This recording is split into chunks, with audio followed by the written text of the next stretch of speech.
Hi, today we are going to see the 47th stotra. Anirvinna stavishto bhur dharmayupo mahamakaha nakshatranemi nakshatri kshamakshama samihanaha. Anirvinna. Anirvinna means who has no nirveda. Nirveda means like who has the full freedom.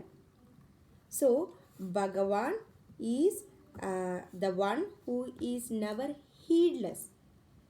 Heedless means he has any desire to fulfill because he is self ever fulfilled. So, he doesn't need any desire to fulfill and he does not have any sense of disinterest. Sometimes when we feel according to our mood, we feel some disinterest. But Bhagavan is the power who never has any disinterest.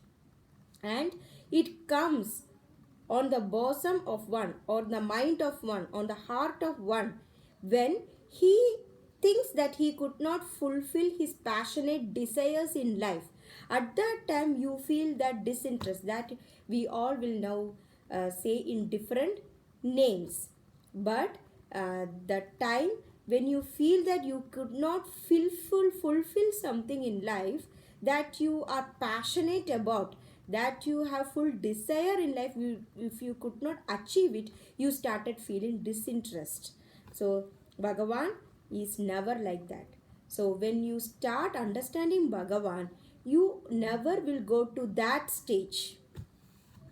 Griefless. Bhagavan will never be griefless because he do not have any desire to fulfill. We can have desire, we can go and work for it, but we should not get too attached to that.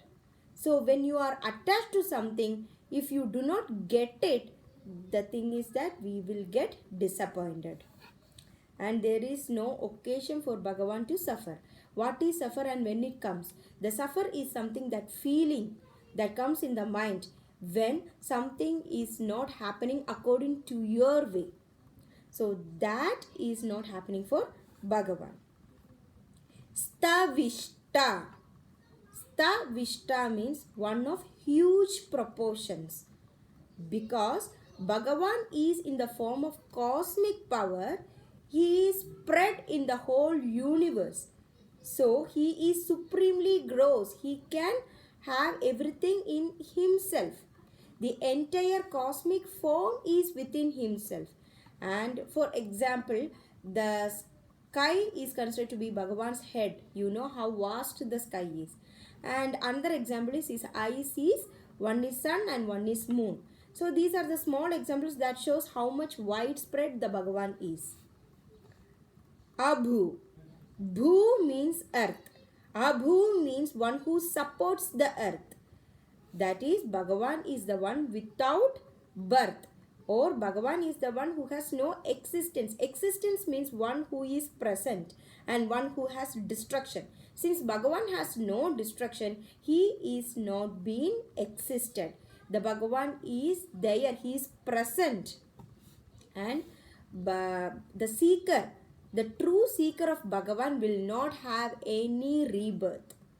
And Bhagavan is the forming a stage called the earth, in which all the drama is performed and all the characters are all the living creations that Bhagavan is making. So he is the director and we are just acting in accordance to the Bhagavan's expressions.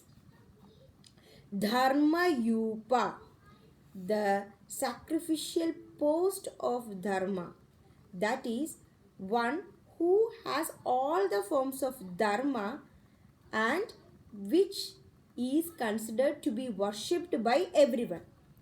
And it is, the Dharma is attached to Bhagavan.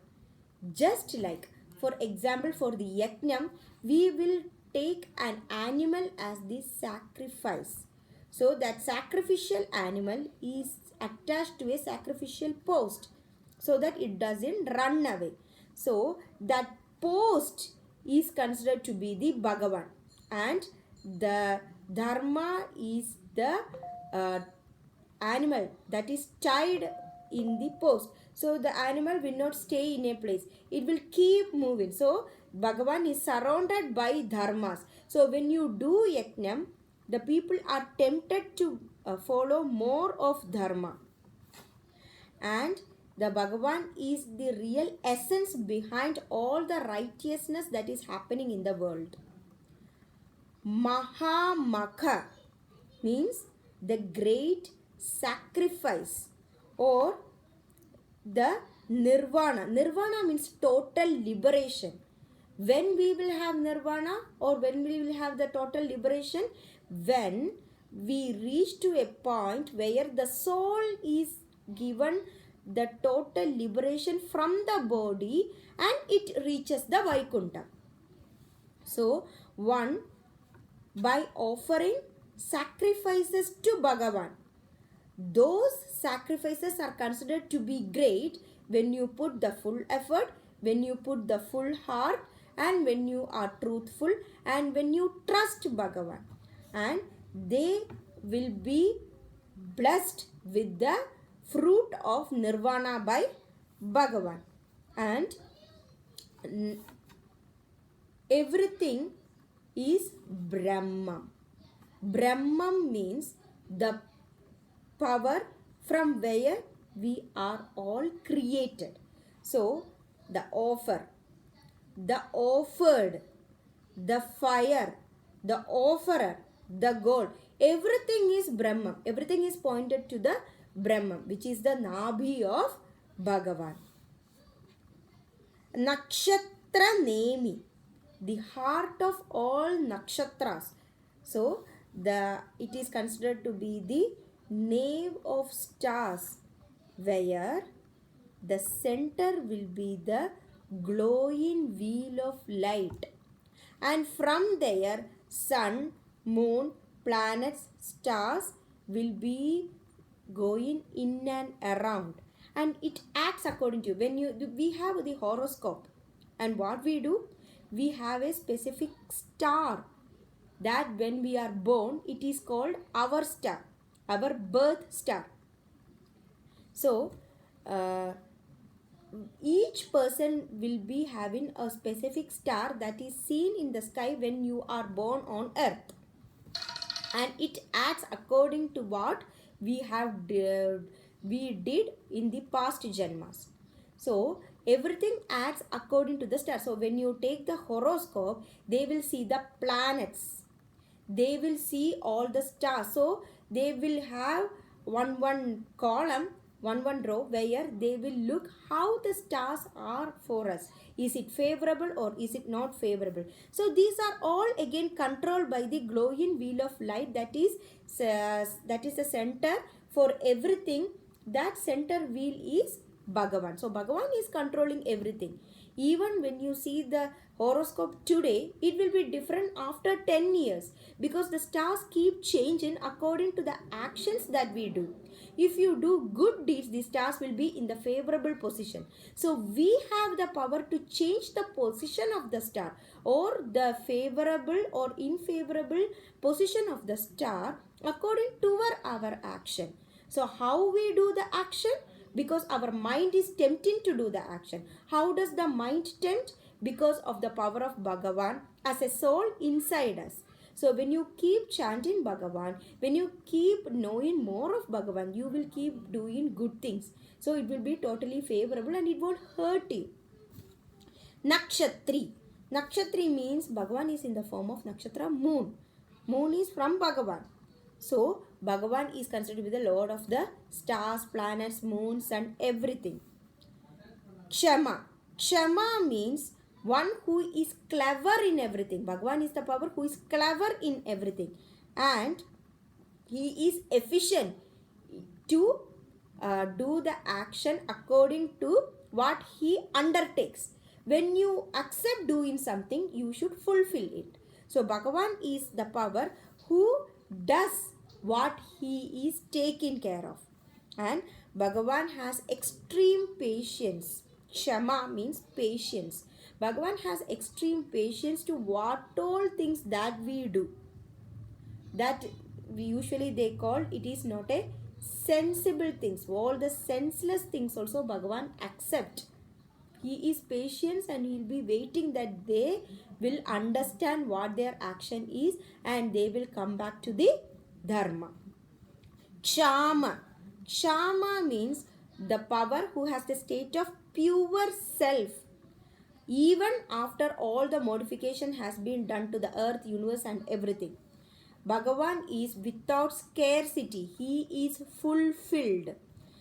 Even when world is under dissolution, everything is destroyed, still Bhagavan will be untouched and he will be on the same form what he was in the beginning. Samihana. Bhagavan who exerts well for the creation, sustenance and dissolution. Bhagavan controls the power of desire. He has the desire that we all follow dharma. So he controls when someone is doing adharma. And that power to control our desire is called Ichcha Shakti. Ichcha means desire. Shakti means the power. So if you have the power to control your desire, it is called Ichcha Shakti. And he is very efficient in creative activity. That's how we can see it in the whole world. And it's a mystery that how the life is taking place from the egg to the newborn in the womb of the mother.